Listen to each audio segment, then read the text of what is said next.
കേരളത്തിലെ കമ്മ്യൂണിസ്റ്റ് പ്രസ്ഥാനത്തിന്റെ അമരക്കാരിലൊരാളായ ഇ.കെ. ഇമ്പിച്ചിബാവ വിട പറഞ്ഞിട്ട് ഇന്നേക്ക് 29 വർഷം. CPIഎമ്മിന്റെ സ്ഥാപക നേതാവും പ്രഗത്ഭനും ജനകീയനുമായ ഭരണാധികാരിയുമായിരുന്നു ഇമ്പിച്ചിബാവ. പാർലമെന്റിന്റെ ഇരുസഭകളിലും അംഗമായിരുന്ന ഇമ്പിച്ചിബാവയുടെ ഓർമ്മ ഈ തിരഞ്ഞെടുപ്പ് കാലത്ത് ആവേശമാണ്.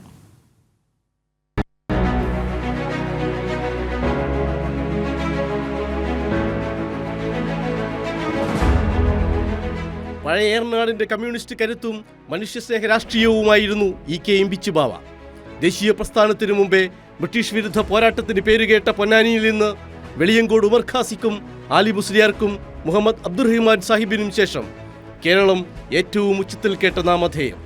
കോഴിക്കോട് ഗണപത് ഹൈസ്കൂളിൽ നിന്ന് സഖാവ് പി കൃഷ്ണപിള്ള കണ്ടെത്തിയ വിപ്ലവകാരിയെ ഒരു പൂർണ്ണ കമ്മ്യൂണിസ്റ്റാക്കിയത് AKGയും EMSുമായിരുന്നു. ഐതിഹാസികമായ ബീഡി തൊഴിലാളി സമരങ്ങളിലൂടെയാണ് ഇമ്പിച്ചിബാവ പൊന്നാനിയുടെ ജനനായകനായത്.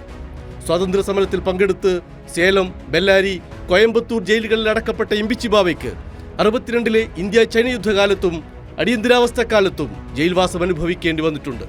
1946-ലെ വിഖ്യാതമായ കൽക്കത്ത കോൺഗ്രസിൽ പങ്കെടുക്കുകയും തുടർന്ന് ഒളിവിൽ പോവുകയും ചെയ്തു. 1951-ൽ മദിരാശിയിൽ നിന്ന് രാജ്യസഭാംഗമായി. 62-ൽ പൊന്നാനിയിൽ നിന്നും 80-ൽ കോഴിക്കോട് നിന്നും ലോക്സഭയിലെത്തിയ ഇമ്പിച്ചിബാവയിലൂടെയാണ് ഇന്ത്യൻ പാർലമെന്റ് ആദ്യമായി മലയാളം കേട്ടത്.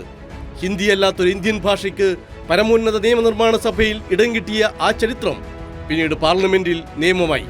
1964-ൽ CPIയുടെ ദേശീയ കൗൺസിലിൽ നിന്നും ഇറങ്ങിവന്ന് CPIM എന്ന പുതിയ പാർട്ടി രൂപീകരിച്ച 32 പേരിൽ ഒരാളായിരുന്നു ഇമ്പിച്ചിബാവ. 1967-ൽ EMS മന്ത്രിസഭയിൽ ഗതാഗത മന്ത്രിയായ ഇമ്പിച്ചിബാവയാണ് KSRTCയെ ജനകീയമാക്കിയത്. കരിപ്പൂർ വിമാനത്താവളം വിഭാവനം ചെയ്തത്.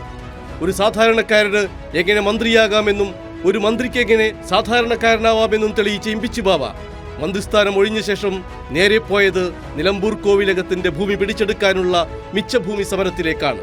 ചണ്ഡീഗഡ് പാർട്ടി കോൺഗ്രസിൽ പങ്കെടുത്ത് തിരിച്ചുവരുന്ന വഴി 1995 ഏപ്രിൽ 11-ന് ഡൽഹിയിൽ വെച്ചായിരുന്നു അന്ത്യം. ഒരു ജീവിതകാലം മുഴുവൻ പണിയെടുക്കുന്നവന്റെ അവകാശ പോരാട്ടങ്ങൾക്കായി സമർപ്പിച്ച ആ തൊഴിലാളി നേതാവിന്റെ ജീവിതകഥ പൊന്നാനിക്കും കമ്മ്യൂണിസ്റ്റ് പ്രസ്ഥാനത്തിനും മാത്രമല്ല, മുഴുവൻ കേരള നാടിനും ആവേശമാണ്. ബിജു മുത്തത്തി, കൈരളി ന്യൂസ്.